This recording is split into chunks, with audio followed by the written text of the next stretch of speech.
Hello, good evening guys. Hello guys, ako po ay magbibigay reaction about dito sa yung anak niya.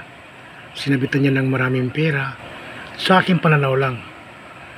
Dapat guys, sa mga mahal kong parents, kagaya ko, sana wag natin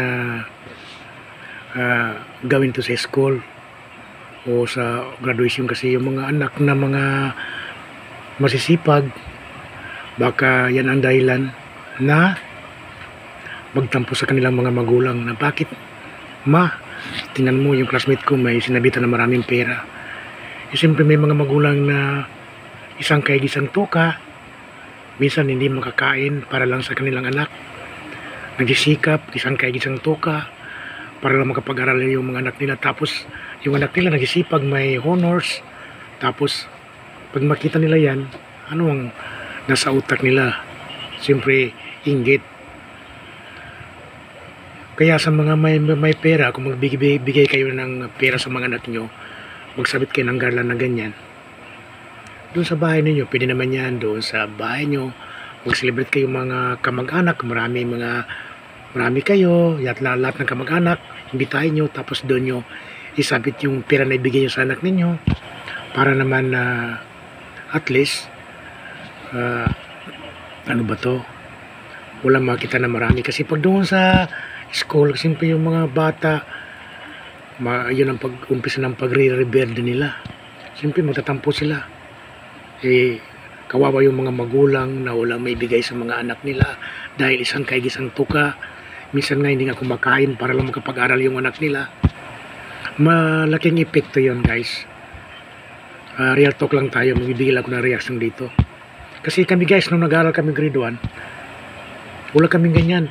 Bibili si tatay, si nanay na yung tag 10 piso na garland, binibili na maestro, tapos may bulak, yung maestro ng straw, na yung straw ng coke na ginagawa.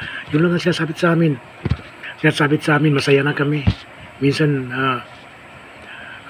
sabi ng nanay ko pag nakakuha ako ng ribbon, kasi dati second ako, nag-aaral ako, ang sabi ng nanay ko, wag mong tanggalin yung ribbon mo hanggang sa pag-uwi mo.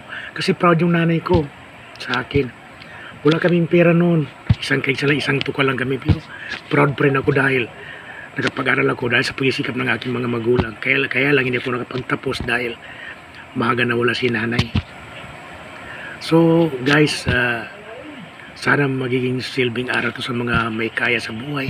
Sana kung magbigay kayo ng pera sa mga anak nyo, huwag naman doon sa school, kasi marami nasasaktan, lalo yung mga magulang. Tapos yung mga anak, baka yan ang dahilan ng pag-rebelde nila, kasi wala silang sapatos na bago, damit sa graduation nila, yung sapatos nila luma, tapos walang damit. Siyempre, ano ang isipin nila, diba? So guys, yun lang masasabi ko. Sana po wala masasaktan dahil ito po ay opinion ko lang. Sana sa mga magulang, kung meron kayong bibigay sa mga anak nyo na award, pwede naman sa bahay, diba? So guys, hanggang dito na lang. Thank you for watching. Maraming salamat sa inyo.